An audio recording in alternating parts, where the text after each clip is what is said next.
G'day everybody and welcome. Let's have a look at the news in crypto this week, and it's largely from the bigger end of town, big funds, banks and governments. So what picture will that paint at the end of this?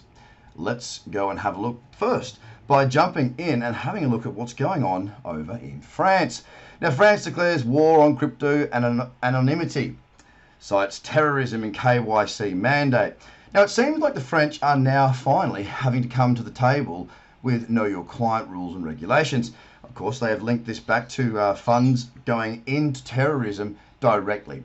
Now, of course, this is a major concern for every jurisdiction of the world, every country, every city. And it doesn't take anything away from the use case of cryptocurrency. It just means that, yes, KYC is a damn good idea. You want to be able to know who, what, and where the money is going to a certain extent, and the best way for adoption is to provide that sort of a network. Now, in many countries around the world, including myself here in Australia, we're very familiar with our KYC and AML laws right now, as we do have to input that to any accounts that we are involved in, therefore taking away the anonymous ability of crypto to a certain extent. Of course, there's always going to be bad actors out there, whether KYC is employed or not, because in a tech-savvy world, there will always be somebody there trying to get your hard-earned cash and to do the wrong things with it. Much the same as what happens when we use currency issued from a central bank. So the good thing about this is that it puts it back on the radar. If we think back to 2017, maybe you were around, maybe you were not, most of the conversation around cryptocurrency and digital assets was based on fraud, based on tulip mania, based on bubbles ready to burst, so on and so forth. Repeat. Now the conversation has changed to what can we do? Because it appears as though they let this go too big. They've let the cat out of the bag, and there's no putting the cat back in the bag at this stage. We'll look at some other things coming up in some other articles. But as a whole, the conversation's become serious, not just on a corporate level, but also on a government level. So it's good as far as I'm concerned, because a little bit more regulation around the world, I don't see it as a bad thing. Now, I know that there will be people out there that go, no, Craig, don't go to the dark side. But at the end of the day, we want our assets to grow in value, okay? We want the ability for more money to flow into our market. Regulation and whatnot, that's something that we need. And it was something I was talking about a lot in 2018, the need for that regulation. If we want more money to come in and get our market into the multiple trillions, then what we need to do is we need to have a safe way for people to get in and a way for governments to at least feel like they've got control to a certain extent from keeping terrorists out and people doing the wrong thing at bay. So a good thing there, as far as I'm seeing it anyway. We'll see if it's just KYC, I don't see it as a major issue. When we come to the next article here in Forbes, this is more about fintech as a whole, less to do with crypto. And this article's talking about things like, the disruption caused to the banking system at the moment. Now, I'm sure that you are either aware of some form of a disruptor at the moment or possibly have even used one. We're seeing different results from around the world taking share or market share away. And I wanted to show you a couple of these. In the UK, as it shows here, 63% of newcomers have taken some 14% of total banking and payment revenues. That's a big bit of disruption right there. These are astronomical amounts of money. Now, how does this relate back to crypto? Well, crypto is another disruptor as well. It's giving people the access to manage their own money safely, securely, and away from, the banks. Now, further down in this article, further down in the next article, I believe it is, there is a statement that suggests that it's about stablecoins, and they're suggesting that stablecoins are like a bank account in the sense that you put your money in there. Let's say you put $1,000 in. You want to be able to have that to use that $1,000 however you like, whenever you like, on what you can spend it on. Much the same as a bank. You've got your money in that bank and you should be able to get your money whenever you want to. Here's the key differentiator here, and this is where I think we'll see the fintech industry disrupt the banking industry even further, implementing crypto into that. We know.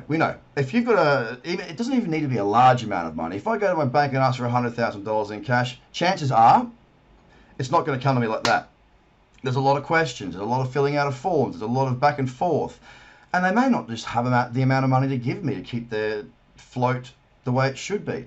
It's not that easy to just go and get everything you want. Now, picture that and put yourself in a position where you've got $10 million. You can't just go to the bank that has where you have deposited your 10 million and go, can I just get that in a few duffel bags, please, mate?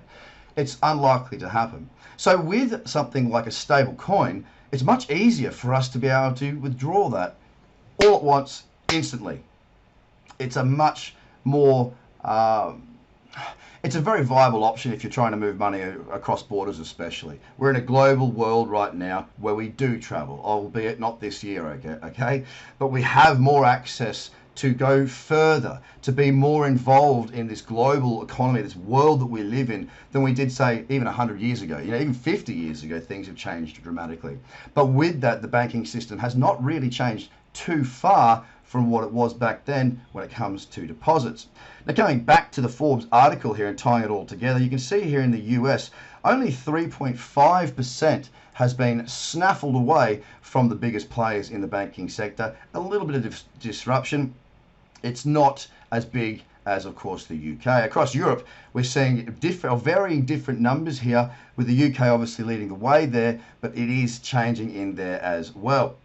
Now, coming to this little paragraph here, talking about the financial crisis of 2008, right? The global financial crisis was part of the reason why Bitcoin was created in the first place.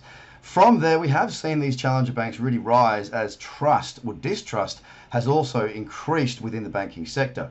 How did so many people lose so much money with absolutely nobody being held accountable? And they didn't lose this money because they pulled it out and stuffed it up. They lost this money because the bank was investing their funds into just terrible products.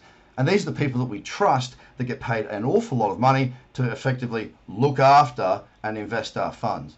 With that, with so many pension funds, so many investment funds being wiped out, and there basically being no ramifications other than losing a job, there was a huge amount of distrust. Challenger banks and fintech firms have clung on to that. Bitcoin was there in 2008 off the back of that, and this has really just spurned a greater fintech space, which means more choice, more opportunity, and in some ways more control and faster access to our own money. Now, I see that as a very positive thing. It's kind of like the bank kind of made their own bed. If it wasn't for the GFC, if they had to manage the money properly, maybe that trust wouldn't have come up, and maybe they wouldn't see so many challenges. So across the board, lots of things happening there in the fintech space, crypto being a part of that, of course, and Bitcoin being off the back of that GFC. Now, this one here in Decrypt, it's a long article. It's a long read. This young-looking scholar is the person behind the Stable Act, which is coming back to what I was talking about before. What they're saying is we want to be regulating stable coins in the same way we would regulate money in a bank. And the gist of what this is, it's not going after, say, Ethereum, which holds DAI, and you've got your node holders and you've got your people that are verifying transactions. They're not necessarily going after that. However, it could be very bad for Ethereum in the sense that, of course, you don't know if you're a node holder, if you're authorizing or validating, the transaction to occur on Ethereum, if it's you that's doing that authorization, you don't know if it's going to be a stable coin or not. Now, does that mean that anyone who's transacting with stable coins through the Ethereum network, for which most are built, is going to be liable and held responsible if something was to occur with the stable coins? It's going to be a very, very difficult path, I believe. The issue that we've got here is this is somebody in the US in the Senate. So it's a scholar who's working with somebody in the Senate. It makes for a prickly conversation, given the fact that we know how the networks work and when it comes to the validation. Now, if I scroll down a little bit further, as you can see here, stablecoin issuers would also have to be FDIC insured to keep adequate reserves. Now, he does also come further through here and talk about, he does come to this point and say people or companies need to be liable. And they need to be liable just in case something goes wrong and people just, effectively lost all their stablecoin, for example. Now, I understand that, and I've definitely got a part of me that says, yeah, that makes logical sense.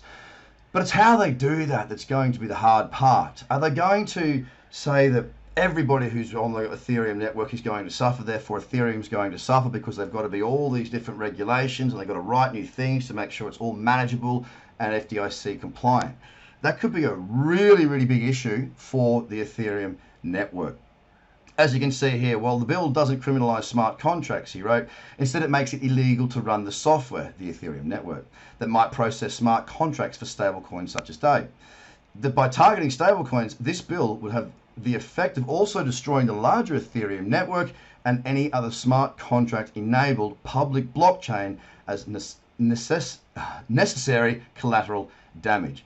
That is huge.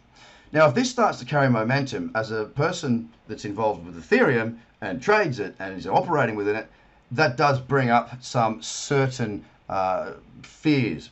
He did go on to say he's not bad with privacy. He's got no problem with that. He even used the word bullshit. We think that it's more important to preserve anonymous, decentralized privacy when it comes to public money than forms of private money, he said. The idea that we don't care about privacy is bullshit. Doesn't mince his words. I care so much that I think the only fight worth having is over public money, and that all this stuff about DeFi is just a mistake of attention and focus. So there you go. The DeFi space seems to be out of the dark for now. He's not going after everything. His theory and his thesis is about regulation, accountability around something like a savings account when it comes to the stablecoins. And of course, we have seen these stablecoins increase in their volumes, which means more people holding them. And he does have a point. We understand that. I'm not against this. I'm very much going to be watching as it progresses, however. And once again, another article here that's coming from a government that is talking about crypto in specific. Will the regulation work out to be something that works in our favor, or will it end up being a knee-jerk reaction and costing the Ethereum network dearly? Time will tell. From there we go on to Standard Chartered Bank to launch crypto trading for institutional investors. Now again, this is an interesting story from my point of view, not because this is an idea. I'll show you in just a moment. They've been working on this for a long time now, and it looks as those trades are going to start going through in the not too distant future. Now, if I come down through here, there you go. Standard Chartered plus 5 of the biggest traders in digital assets and 4 exchanges are about to get this new model started, the source said. I think the first test will be next month, and I'd say it'll end up involving the 10 biggest exchanges in digital. Now, is next month going to be January? It sounds as though it will be. This means that they've built something. It is compliant, it follows regulation, and it's going to be there for your higher net worth institutional fund managers, family offices to get involved in. They want to know that that someone's got custody. They want to know that there is insurance, and they want to know that somebody is on the hook if something were to go wrong underneath their banner, much the same as, trading or investing through a bank or holding your deposits on a bank, tying back into the past 2 articles as well. So we're seeing a shift in the market at the moment, not just from governments, but also from the banking sector, for which we know it's been coming for quite some time. They went for the Ethereum ERC20 token based on people having a comfort of using that. They were looking to use Hyperledger Corda, but they went with something that people were aware of.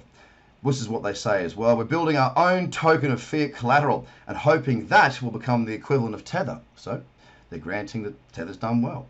Except that the tokenized collateral or money will be held in the trading bank account of a proper bank, like a Standard Chartered, a JP Morgan or Deutsche Bank. So what they're trying to do is recreate Tether with regulation under the banner of a major bank, and give people access to it, but also give people the custody around that, the whole custody of that, which brings in the larger insurance and whatnot around that regulation. So another big player talking, not just talking, but just about ready to go on something that could be very big for the space. Now I get into a bit of price speculation here. As you can see, XRP led November's crypto bull run with 169% gain, and I know there's a lot of people out there that do not like XRP, but for what it's worth, it's just what it's worth. It's just another asset. As a trader, it's something else that has volatility and beautifully liquidity that I can play my part in using my skill set. As you can see here, followed closely by XLM, which was also something created by, what's his name? I can't remember and I can't find it. Here we go. Brian Mosoff, I think. Anyway, the guy who runs XRP also has a hand in XLM.